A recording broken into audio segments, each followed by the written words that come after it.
उफ, थक गया भाई, आज तो इतने टाइम बाद क्रिकेट खेला।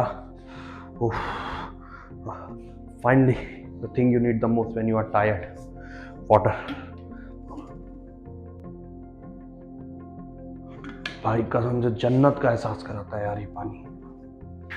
हेलो फ्रेंड्स, मेरे जेकेटी कैसे हैं आप लोग?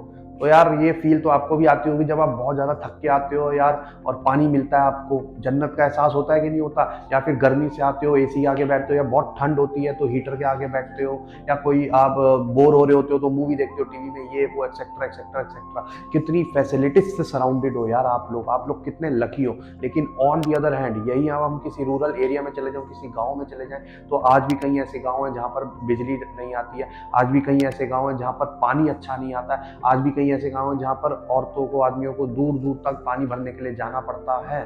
तो वी आर सो लकी यार, we are surrounded with so much facilities.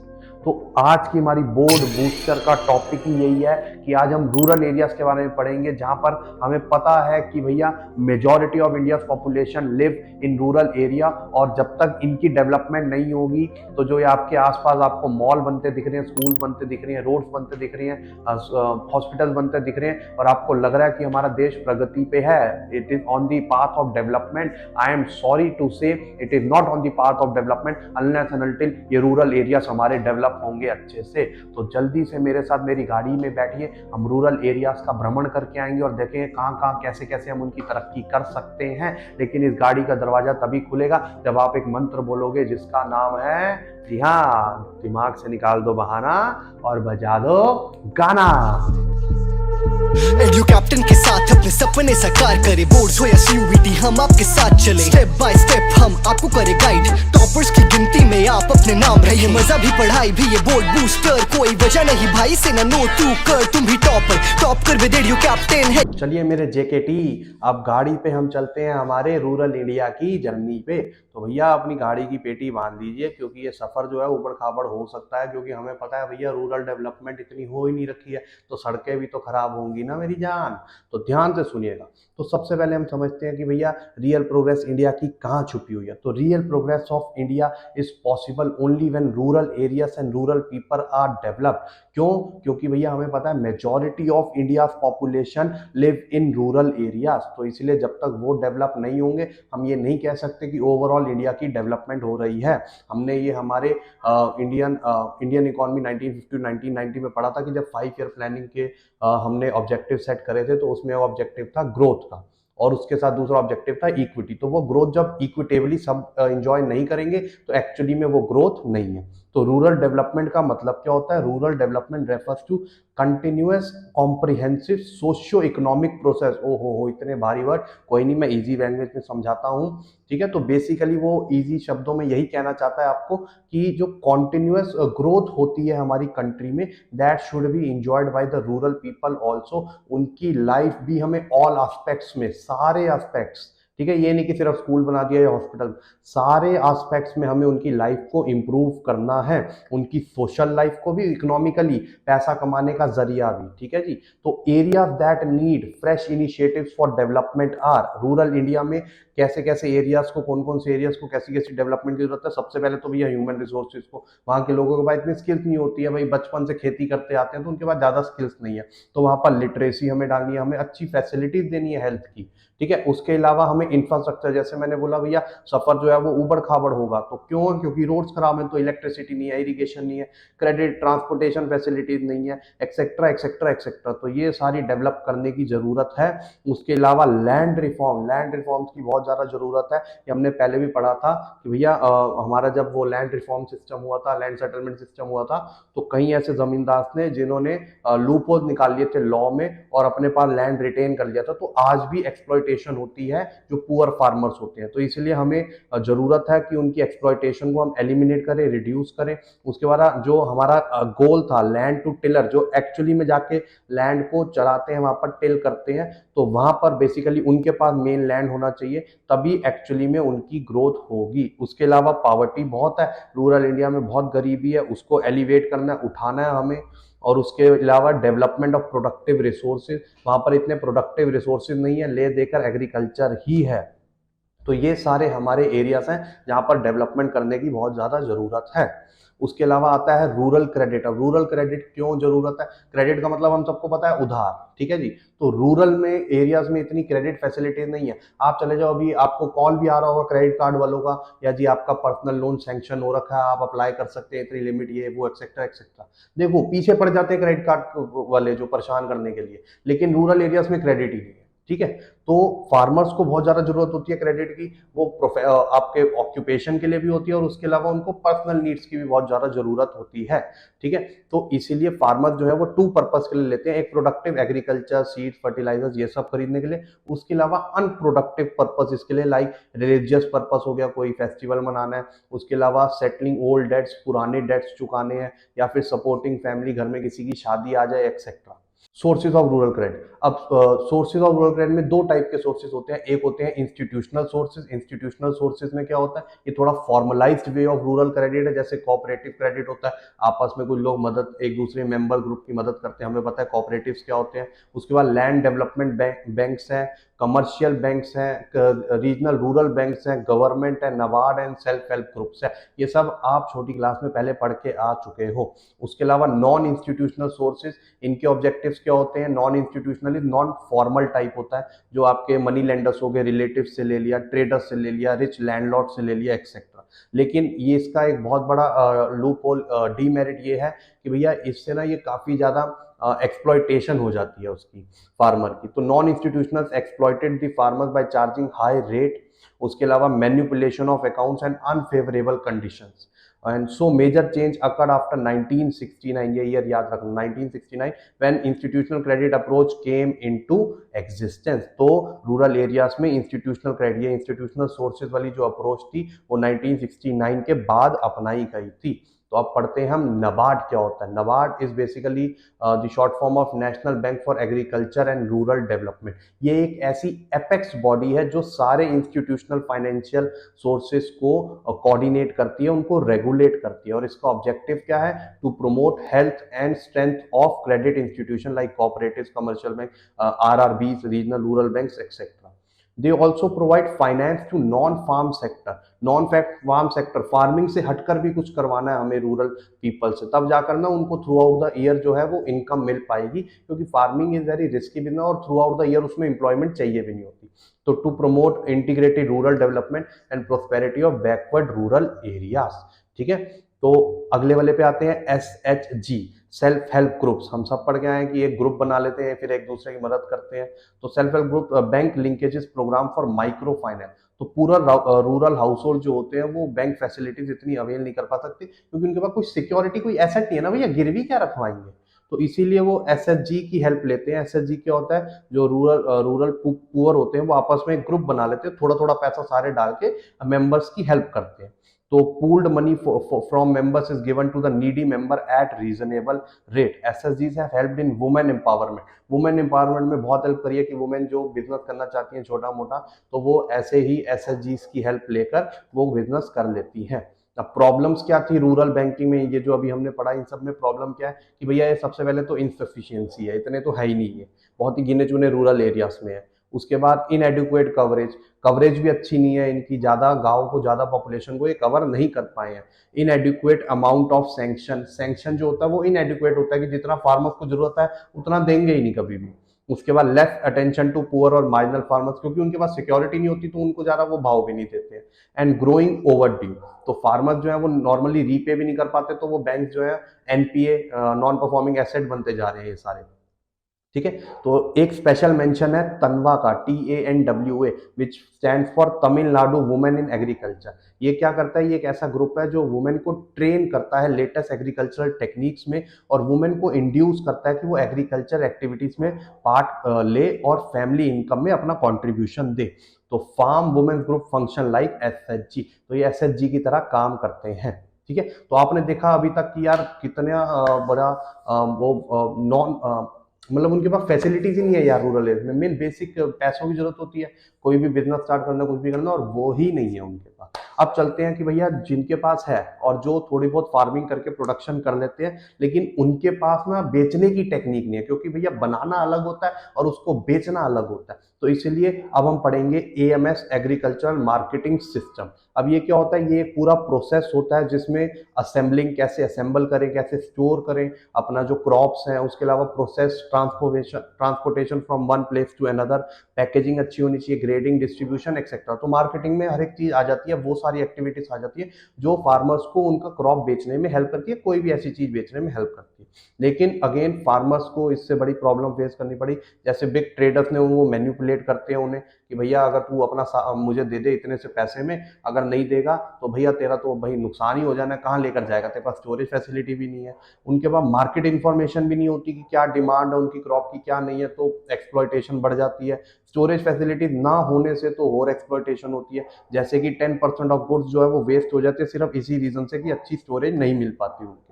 तो मेजर्स टू इम्प्रूव एएमएस, अब हम एएमएस को कैसे इम्प्रूव कर सकते हैं। सबसे पहले तो there is a need for regulated markets लेकर आओ हो to protect farmers from malpractices of sellers and brokers. तो अभी भी हमें टोटल 27,000 रूरल पीरियोडिक मार्केट्स की जरूरत है जहां पर फार्मर्स अपना इजीली प्रोड्यूस बेच सके। इंफ्रास्ट्रक्चर फैसिलिटीज नहीं है, रोड्स अच्छी नहीं बनी हुई, वेयर हाउसेस नहीं बनाए हुए, एक्सेट्रा।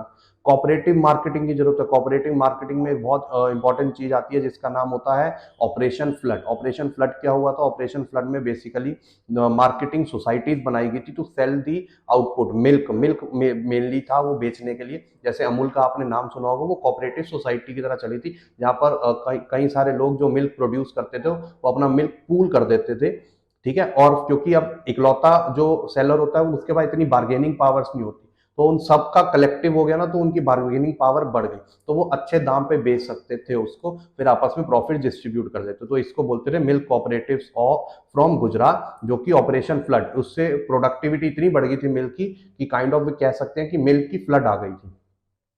उसके बाद प्रॉब्लम्स ऑफ कोऑपरेटिव्स को भी काफी प्रॉब्लम्स हुई, जैसे इनएडुकेट फार्मर मेंबर्स इतने ज्यादा नहीं थे कि पूल ज्यादा अच्छा खासा हो पाए। Lack of appropriate link between marketing and processing cooperatives, ठीक है, लिंक भी अच्छा नहीं हो पाया कि मार्केटिंग कैसे करें एंड प्रोसेसिंग कैसे करें।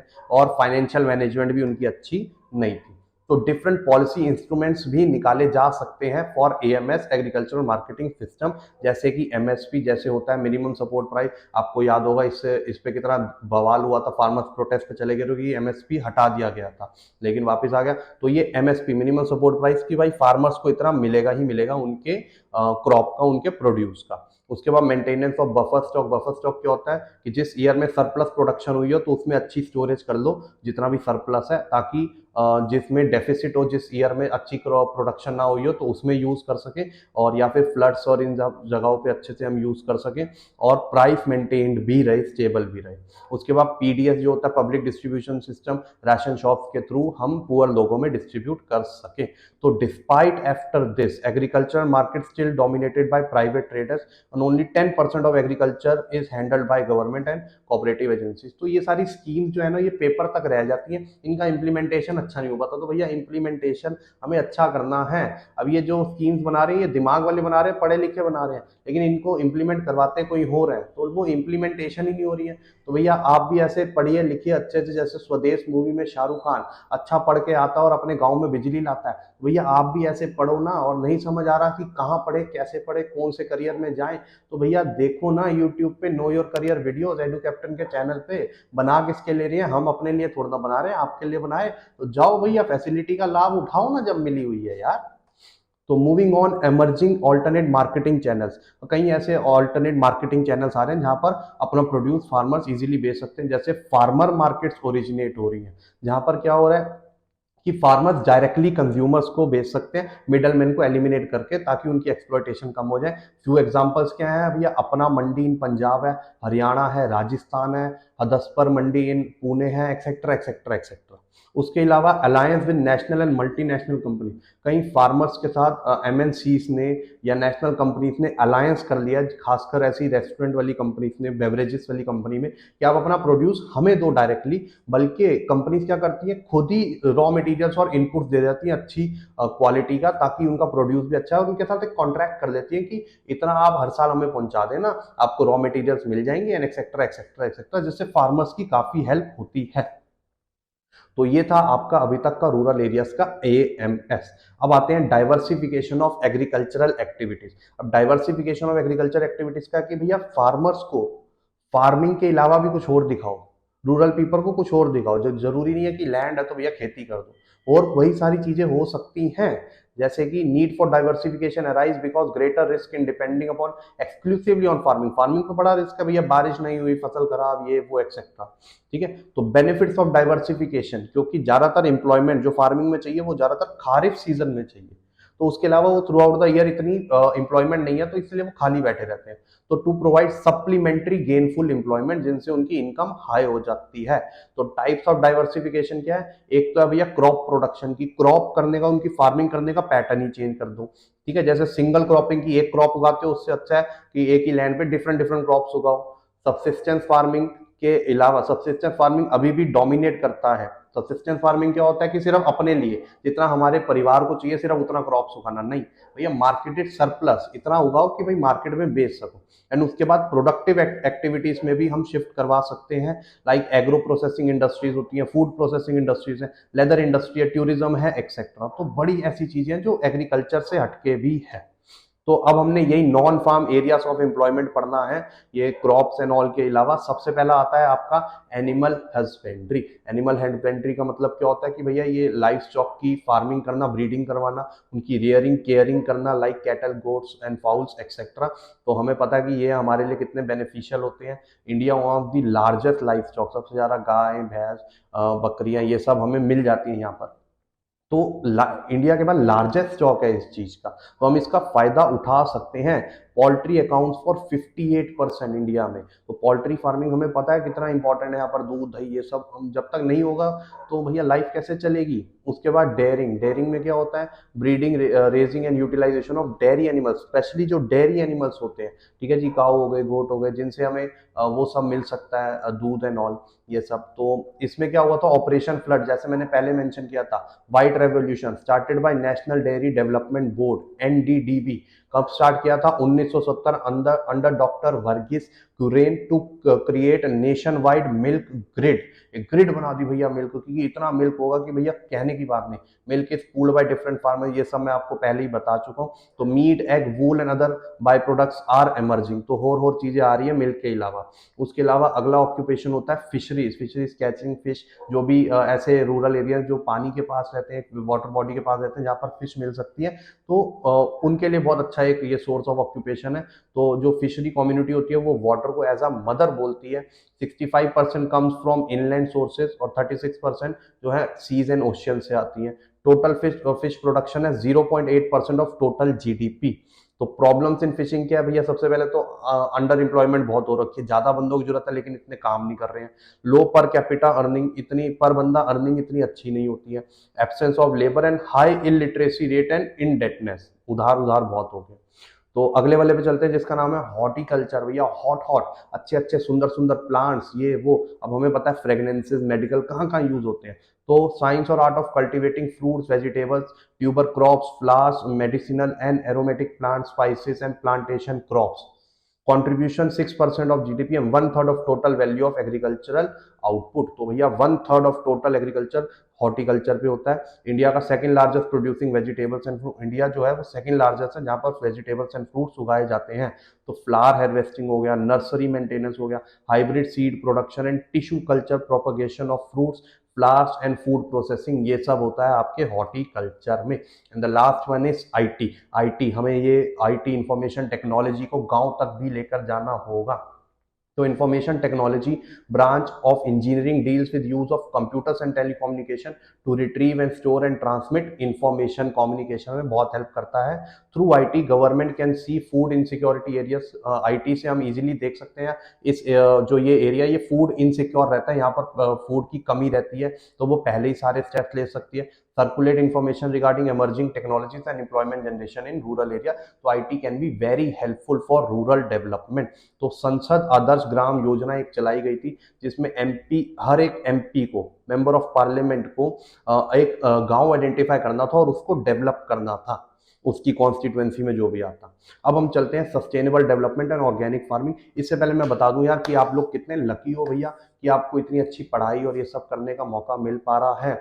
और अच्छा, पढ़ाई के साथ साथ आपको ये भी पता होगा कि भैया अब पढ़ाई अच्छी होना कितनी इंपॉर्टेंट हो गया ना।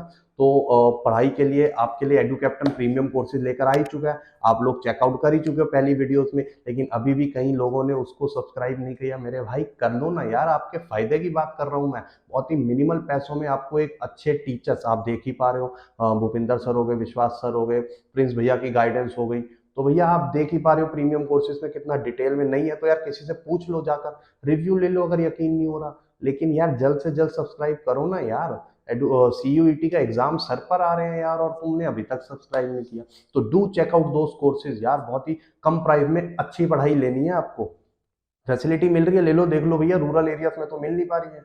तो अब चलते हैं हमारे नेक्स्ट टॉपिक है जिसका नाम है sustainable development and organic farming. और हम सबको पता है सस्टेनेबल डेवलपमेंट का मतलब क्या होता है भैया, कि इस तरीके से यूज करो चीजों को, रिसोर्सेज को, कि फ्यूचर के लिए भी बचा रहे। और ऑर्गेनिक फार्मिंग हम सबको पता ही है कि भैया आजकल कितनी डिमांड में ऑर्गेनिक फार्मिंग, जिसमें केमिकल्स के विदाउट जो है क्रॉप्स उगाए जाते हैं। तो organic farming relies on technique such as crop rotation, green manure, compost and biological pest control for producing safe and healthy food. अब इसके बेनिफिट्स क्या है? सबसे पहले तो इकोनॉमिकल फार्मिंग है, जनरेट इनकम थ्रू एक्सपोर्ट्स, बाहर बहुत डिमांड है इसकी, हेल्दी फूड होता है, केमिकल्स के बिना होता है, सोर्स ऑफ एम्प्लॉयमेंट अच्छा है, एंड सेफ्टी ऑफ इन्वायरमेंट भी रहता है इससे। उसके बाद चैलेंजेस क्या है, ये अभी इतना पॉपुलर नहीं है, इसमें इंफ्रास्ट्रक्चर और मार्केटिंग फैसिलिटीज नहीं हो रखी है, इसमें यील्ड इतना नहीं आता जितना केमिकल्स से जल्दी आ जाता है, बड़ा बड़ा आ जाता है, शॉर्टर फूड लाइफ होती है और लिमिटेड चॉइस ऑफ क्रॉप्स ये जो आप ऑर्गेनिक के थ्रू उगा सकते हो। एवोल्यूशन ऑफ रूरल डेवलपमेंट होने जा रहा है जिसमें स्ट्रेस ऑन डाइवर्सिफिकेशन, प्रेशर डाला जा रहा है भाई डाइवर्सिफाई करवाओ। और उसके बाद रूरल एंड अर्बन लिंकेज हो रहा है कि रूरल एरियाज को अर्बन एरियाज से कनेक्ट करो, बेटर फैसिलिटीज दी जा रही है फार्मर्स को, and more emphasis on sustainable development. तो ये था हमारा पूरा सफर रूरल डेवलपमेंट का। आई होप आपको मजा आया होगा और मन में थोड़ा सा आया भी होगा कि यार हमने इनके लिए कुछ करना है, क्योंकि मेरे फादर हर बार एक बात बोलते थे कि भैया जो आपके पेट में रोटी डाल रहा है ना, तो उसको दिल से रिस्पेक्ट करना है और उनकी तरक्की के लिए हमेशा दुआ करनी है। तो फार्मर्स ऐसे लोग होते हैं जो हमारे, उनकी वजह से आज हमारे पेट में रोटी आ पा रही है, तो उनके लिए दुआ करनी बहुत जरूरी है। तो भैया रूरल डेवलपमेंट की इंपॉर्टेंस आज हमें जाकर समझ आ गई है। आई होप आपको अच्छा लगा होगा आज का ये लेक्चर। तो हम जल्द मिलेंगे नए टॉपिक, नए लेक्चर्स के साथ। तब तक all the best for your exam, और इंपॉर्टेंट क्वेश्चन देखना मत भूलना भैया इससे रिलेटेड, क्योंकि एग्जाम में वही क्वेश्चंस आएंगे। बाय बाय, टेक केयर, नमस्ते, सत श्री अकाल, अस्सलाम वालेकुम।